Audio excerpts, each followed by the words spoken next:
Hey everyone, welcome back. We're doing a deep dive today into the financial landscape using this really interesting market briefing we got.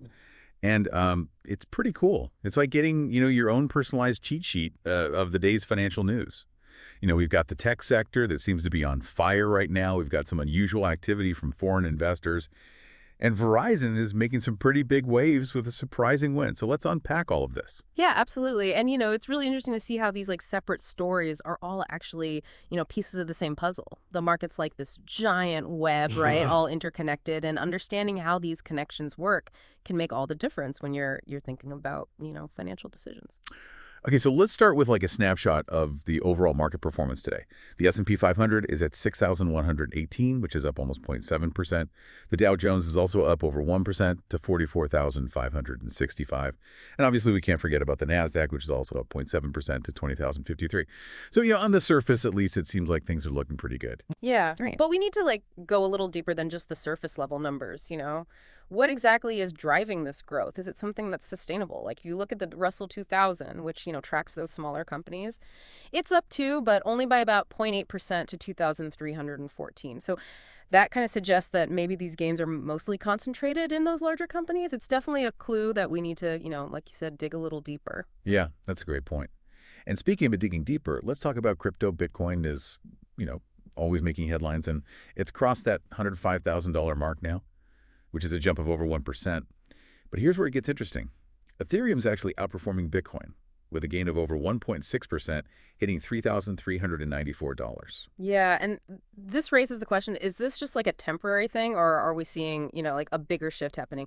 Ethereum's rise could mean that there's a growing interest in, how it's used, particularly in things like decentralized finance and NFTs. It's not just a digital currency anymore. It's really like a platform for a whole new way to, manage and own digital assets. Definitely something to keep an eye on, especially for anyone who's interested in the, future of finance. Yeah.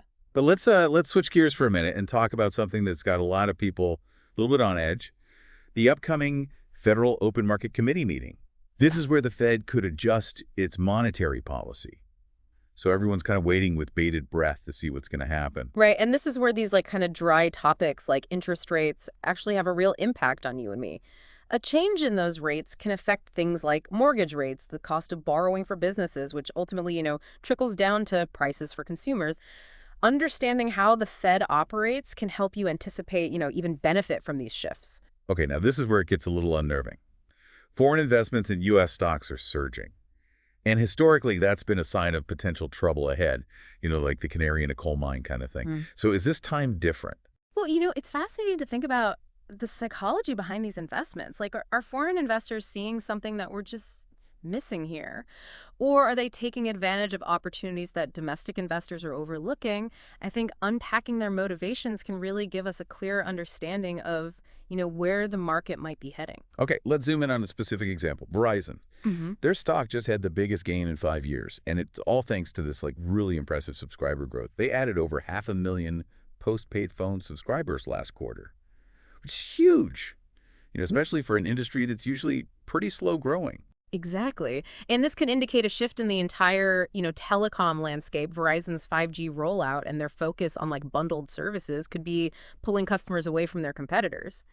And it also makes you wonder if there's just an overall market growth that we're not fully grasping yet. This isn't just about Verizon. It's about understanding, those forces that are shaping the whole telecom industry. Yeah, it really shows how important it is to, look past just the headlines and dig into the underlying trends and strategies. Right. Speaking of strategies, let's talk about mergers and acquisitions. RF Acquisition just merged with GCL Global, and their stock price is through the roof. Mergers always get investors kind of, excited because they have the potential to completely change an industry.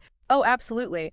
And if you can understand what's motivating a merger, you can get some really valuable insight. Are they trying to grow? Are they looking for efficiency? Or maybe they're even trying to dominate a specific market. If we analyze the goals of the companies involved, we can start to predict how this merger might, affect the industry and ultimately our own investment decisions. So let's shift gears a little bit and focus on some specific sectors, starting with one that's been on everyone's mind, technology.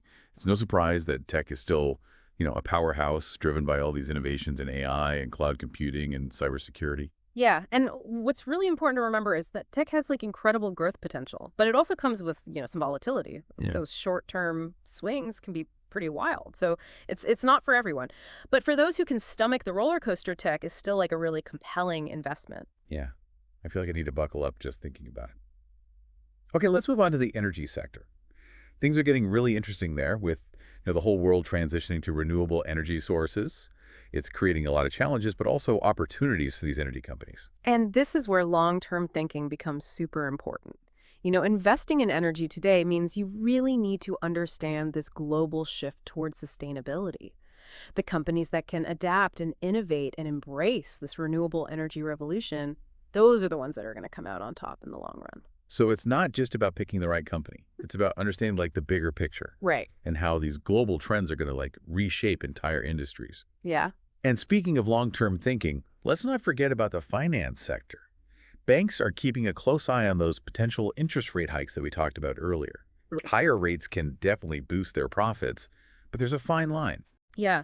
The key thing here is net interest margin, which is basically the difference between what banks earn on loans and what they pay on deposits. When rates go up, that margin can widen, which leads to higher profits. But higher rates can also reduce the demand for loans and potentially impact credit quality.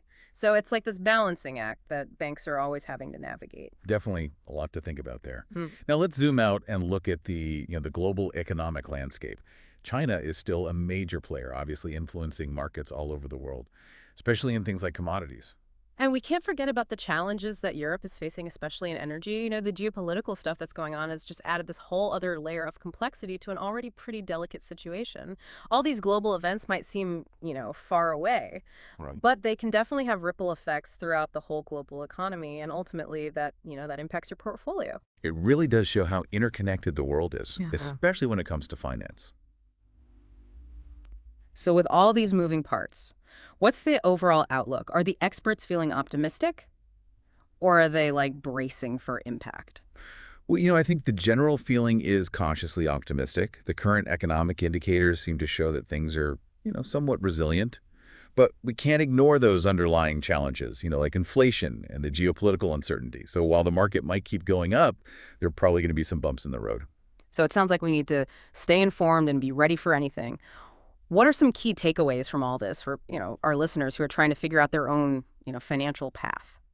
I think the most important thing is just to, stay informed. Mm. Keep an eye on those foreign investment trends. See what the Fed does next and really understand what's happening in those key sectors like tech and energy. Don't just read the headlines. You got to dig a little deeper and understand, the why behind the numbers. It's all about connecting the dots and seeing the bigger picture. Right.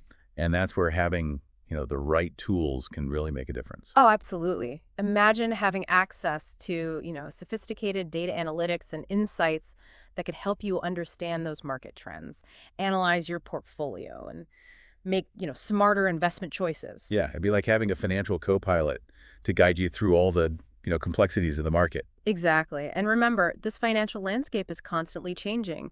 What worked yesterday might not work tomorrow. So it's really important to keep learning and keep adapting. So before we wrap up this deep dive, let's leave our listeners with something to think about. Yeah. With all these different factors in play, what's one area that you'll be watching really closely in the next few weeks? What's your personal, canary in the coal mine? That's a good question. I'll be keeping a close eye on how those interest rate decisions and inflation and consumer spending all interact with each other. Yeah. I think understanding those dynamics is going to be really important for navigating the market, in the coming months. Yeah, that's a great point. It's a complex system for sure. But understanding even just a few of the key elements can make a huge difference. So to all our listeners out there, keep learning, keep exploring, and keep those financial brains working.